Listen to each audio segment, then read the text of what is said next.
Hello hello hello दोस्तों, कैसे हैं आप सभी। एक बार फिर करियर भाई में बहुत बहुत स्वागत करता हूं मैं सिद्धार्थ आप सभी का। दोस्तों, बात आज हो रही है कि कस्टमर सपोर्ट एग्जीक्यूटिव जो होता है तो उसका काम क्या होता है। तो दोस्तों, आज के इस वीडियो में जो है वो हम सारे ही इसके एस्पेक्ट्स देखने वाले हैं।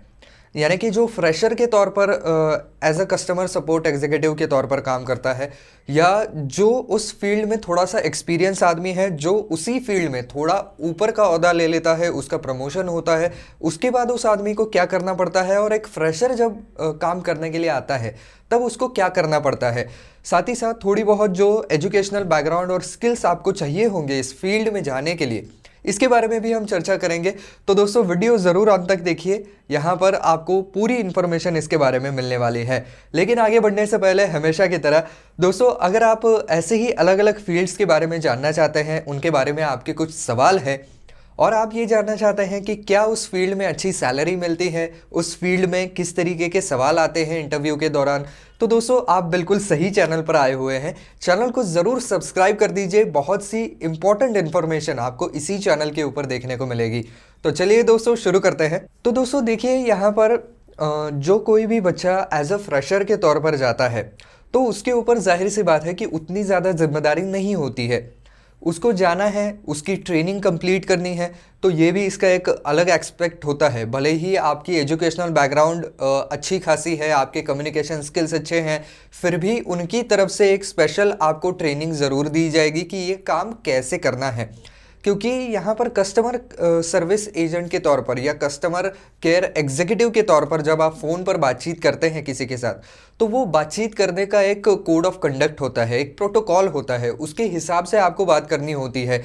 हो सकता है कि सामने वाला बहुत ज़्यादा चिल्ला करके, बदतमीज़ी से, गाली गलौज करके आपके साथ बात कर रहा हो, लेकिन फिर भी कहीं भी अपना जो है वो कूल लूज़ ना करते हुए, कहीं भी गुस्से में ना आते हुए, आपको बिल्कुल एक प्रोफेशनल वे में उनसे बातचीत करनी है। कहीं भी इनफॉर्मल नहीं होना है, बिल्कुल एक प्रोफेशनली आपको बात करनी होती है। तो ये सब कुछ सिखाने के लिए एक कौन से शब्दों का इस्तेमाल करना है, कितना पोलाइटली बोलना है, ये सब कुछ सिखाने के लिए ये ट्रेनिंग दी जाती है। तो वो आदमी पूरा एक ट्रेनिंग कंप्लीट करेगा, उसके बाद उसको जो है वो डेली कुछ कुछ कॉल्स जो हैं वो हैंडल करने के लिए दिए जाएंगे। अब जो उसका स्ट्रॉन्ग पॉइंट है, अब मान लीजिए कंपनी के बहुत सारे प्रोडक्ट्स हैं और बहुत टाइप की कंप्लेंट्स आती हैं, तो हो सकता है कि शुरुआत में जो है वो जो आसान आसान कंप्लेंट्स हो उनके लिए इस बंदे के साथ कॉल अटैच करके दे दिया जाए या कनेक्ट करके दे दिया जाए, जिसके ऊपर फिर वो थोड़ा थोड़ा शुरुआत करेगा काम करना, लोगों को असेस करना शुरू करेगा, जिससे कि उसको भी अनुभव आएगा कि लोग किस तरीके से बात करते हैं, लोग आखिरकार क्या चाहते हैं, और उनके सवालों के आपको एक प्रोफेशनली जवाब कैसे देने हैं। कई बार ऐसा होता है कि कुछ सवालों के जवाब तो कस्टमर केयर एग्जीक्यूटिव के पास भी नहीं होते हैं, लेकिन फिर भी कहीं भी आपको कस्टमर को ये हम कहें कि महसूस कराने की कोशिश नहीं करनी है कि आपको नॉलेज नहीं है उस बारे में। अब कुछ ना कुछ सॉल्यूशंस ज़रूर आपको वहाँ पर देनी है। तो ये तो एक बेसिक काम हो गया जो कि एक फ्रेशर के तौर पर आदमी वहाँ पर लगता है कि आपको डेली के कुछ कॉल्स दिए जाएंगे, आपको कनेक्ट करवाए जाएंगे, और जो भी लोगों के कंसर्न्स हैं उनको आपको एड्रेस करना है, उनकी हेल्प करनी है। और अगर आपको ऐसा लगता है कि कोई ज़्यादा ही बड़ा कंसर्न है, तो आपको वो अपने पास भी नोट डाउन करके रखना है। अगर ज़रूरत पड़े तो आपके सीनियर्स के साथ वो कॉल जो है वो आपको कनेक्ट करवा के देना है, ताकि वो कस्टमर को जो है वो गाइड कर सके। इसके अलावा बहुत से सुझाव भी आते हैं, उसके बारे में भी आपको लिख करके रखना है, और आपका जो हायर अथॉरिटीज़ होते हैं उनको जा कर के इसके बारे में रिपोर्ट भी देना है कि आज ये कॉल्स आए थे और उनमें से कुछ बातें ये इम्पोर्टेंट मैंने लिख रखी है। तो आपका काम खाली देना है, बाकी उसके ऊपर विचार विमर्श जो है वो आपकी ऊपरी अथॉरिटी जो है वो कर लेंगी। तो ये उसका एक बेसिक काम होता है। एक और चीज़ मैं आपको बता दूं कि आप कॉल सेंटर में काम करेंगे या बीपीओ में काम करेंगे, ऑब्वियस सी बात है, तो यहाँ पर समय का पाबंद रहना बहुत ज़्यादा ज़रूरी है। हालांकि इनकी कैब सर्विस वगैरह सब कुछ होती है, लेकिन फिर भी आपको वहाँ पर समय पर पहुँचना बहुत ज़रूरी है, क्योंकि लोगों के प्रॉब्लम्स बहुत ज़्यादा होते हैं। सुबह जैसे ही आपकी लाइंस खुलेंगी वैसे ही यहाँ पर कॉल्स आना शुरू हो जाएंगे। कुछ कुछ कॉल सेंटर्स तो 24/7 सपोर्ट देते हैं। तो ऐसे में जो है वो एक ड्यूटी ख़त्म करके दूसरा आदमी बैठने के बीच में जो पीरियड जाता है वो ज़्यादा नहीं जाना चाहिए, जिसकी वजह से आपको समय से पहले ही कुछ मिनट वहाँ पर पहुँचना पड़ेगा। तो ये चीज़ आपको ज़रूर ध्यान में रखनी है। अब मान लीजिए कि आप ऊपरी कुछ पोस्ट पे चले गए, आप अब टीम लीड कर रहे हैं, तो टीम लीड करते वक्त आपको थोड़े से अलग चीज़ों के ऊपर ध्यान देना होगा। हो सकता है कि कुछ कॉल्स को आपको खुद को भी अटेंड करना पड़े, क्योंकि आप उस टीम के लीड हैं, तो आप एक हायर अथॉरिटी बन जाते हैं। तो अगर कोई आपके निचले ओहदे पर काम कर रहा है और उसको अगर समझ में नहीं आ रहा है कि इस क्वेरी को कैसे सॉल्व किया जाए, या उसको ऐसा लगता है कि ये हायर लेवल पर ही सॉल्व किया जा सकता है, तो ऑब्वियस सी बात है कि वो उस कॉल को आपके साथ कनेक्ट करवा के देगा। तो आपको फिर कस्टमर से बात करनी है। इसके अलावा जो नए स्टाफ को रिक्रूट करना है वो जिम्मेदारी भी आपके ऊपर हो सकती है, क्योंकि आपने उस पूरे डिपार्टमेंट को वहाँ पर करीब से देखा है, आप वहाँ पर काम कर चुके हैं, जिसकी वजह से आप जो है वो हायर अथॉरिटी में जा चुके हैं, आपका प्रमोशन हो चुका है। तो आपको पता है कि कौन से स्किल्स इस काम में लगते हैं, कैसे पर्सनालिटी वाले लोग इस काम में हमें चाहिए होंगे, जो कि बेसिकली फ़ोन पर बात करने के लिए कॉन्फिडेंट हो, जो बिल्कुल सही ढंग से बात करे, जो कि शॉर्ट टेम्पर्ड ना हो। तो इस तरीके के जो क्वालिटीज़ हैं वो आप जान सकते हैं, जिसकी वजह से नए स्टाफ को हायर करना ये जिम्मेदारी भी आपके ऊपर होती है। इसके अलावा जो आपका एक प्रोग्राम होता है, ट्रेनिंग प्रोग्राम, तो उसके अंदर भी जो ज़रूरी बदलाव करने होते हैं वो अधिकार भी इस आदमी को ज़रूर होते हैं, क्योंकि डे टू डे उस डिपार्टमेंट में काम करने के बाद उनको इस बात का एहसास ज़रूर हो जाता है कि क्या इसके अंदर बदलाव करने की आवश्यकता है, कौन से ऐसे बदलाव हम हमारे ट्रेनिंग प्रोग्राम में करेंगे जिसकी वजह से एक्चुअल काम करते वक्त ये लोग ज़्यादा अच्छा परफॉर्म करें। तो उसके ऊपर भी इनको ध्यान देना है।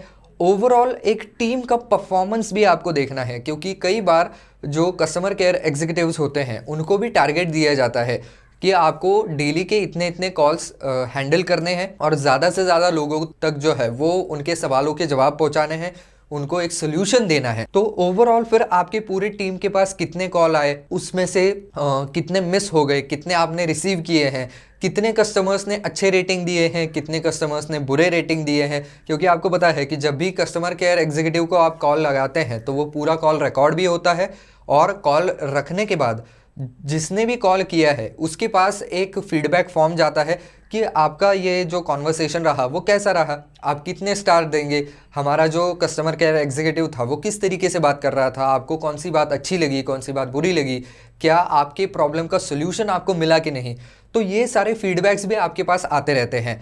तो टीम का लीडर जो है वो ये सब कुछ एसेस करता है कि क्या क्या हो रहा है, किस तरीके से लोग रिएक्ट कर रहे हैं, कितने कॉल आ रहे हैं, और इंडिविजुअल भी उसको अलग अलग लोगों के परफॉर्मेंसेस चेक करने होते हैं कि कौन सा आदमी दिन में कितने यहाँ पर कॉल्स को अटेंड कर रहा है, उसके बारे में लोगों के रिव्यूज़ क्या आ रहे हैं, उसके हिसाब से उस एम्प्लॉय को जो है वो इंस्ट्रक्शंस देना, ये भी इसका काम होता है।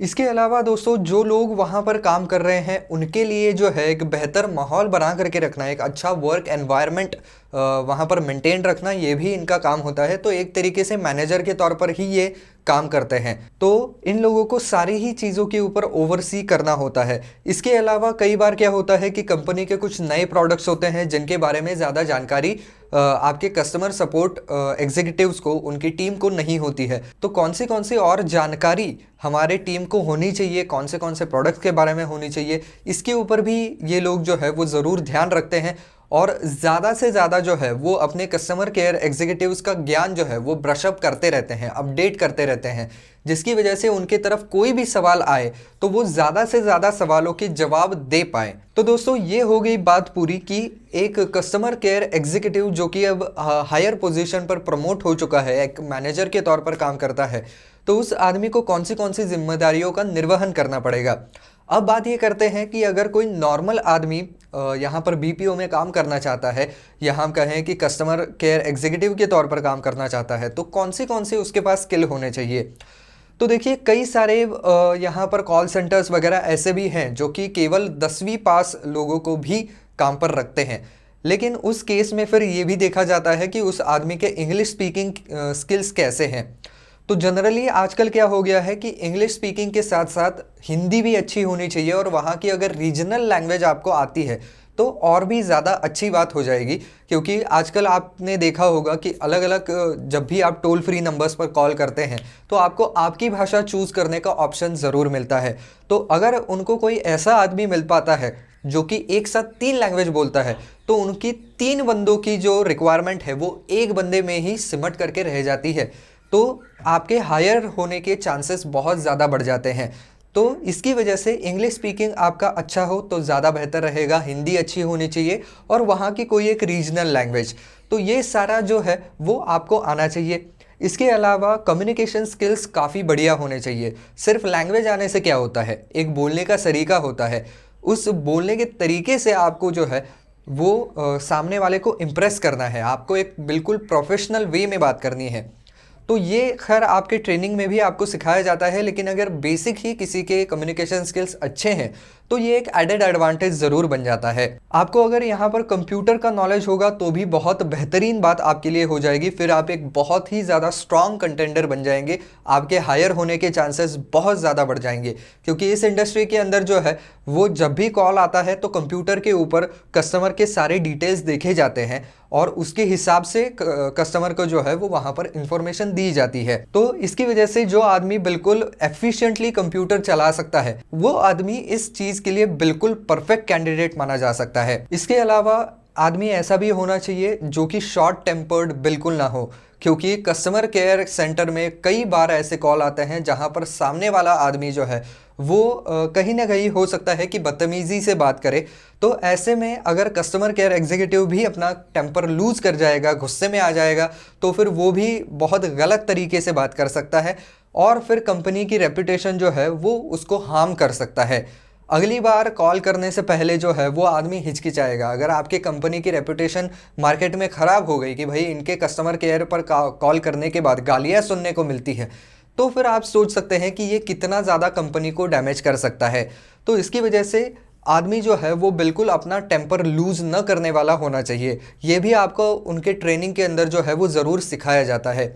इसके अलावा मैं कहूँ कि अगर आपके पास कोई डिग्री है तो ज़्यादा अच्छी बात हो जाएगी। क्योंकि उससे ये प्रमाणित हो जाता है कि इस आदमी के पास बेसिक एजुकेशन है, यानी कि इसको बेसिक कंप्यूटर वगैरह चलाना तो आता होगा कम से कम, और एक बेसिक इंग्लिश की नॉलेज जो है वो भी इस आदमी के पास ज़रूर होगी। इसकी वजह से अगर आपके पास डिग्री है तो ज़्यादा बेहतर होगा। इसके अलावा जैसा मैंने पहले कहा कि आगे चलकर आपको टीम को भी लीड करना पड़ सकता है, तो इसकी वजह से उस आदमी के अंदर अगर लीडरशिप क्वालिटीज़ हैं तो भी एक बहुत बड़ा प्लस पॉइंट हो जाएगा। क्योंकि इससे आपके प्रमोशन के चांसेस भी ज़रूर बढ़ जाते हैं। तो दोस्तों ये है पूरा लेखा जोखा कि अगर आपको एक कस्टमर केयर एग्जीक्यूटिव के तौर पर काम करना है तो एज ए फ्रेशर आप क्या एक्सपेक्ट कर सकते हैं, कौन से आपके अंदर स्किल्स होने चाहिए और काम आपको वहाँ पर क्या करना होता है। तो दोस्तों अगर आपको ये वीडियो पसंद आया है, काम का लगा है, तो दोस्तों वीडियो को लाइक ज़रूर कर दीजिए और ज़्यादा से ज़्यादा शेयर भी कर दीजिए।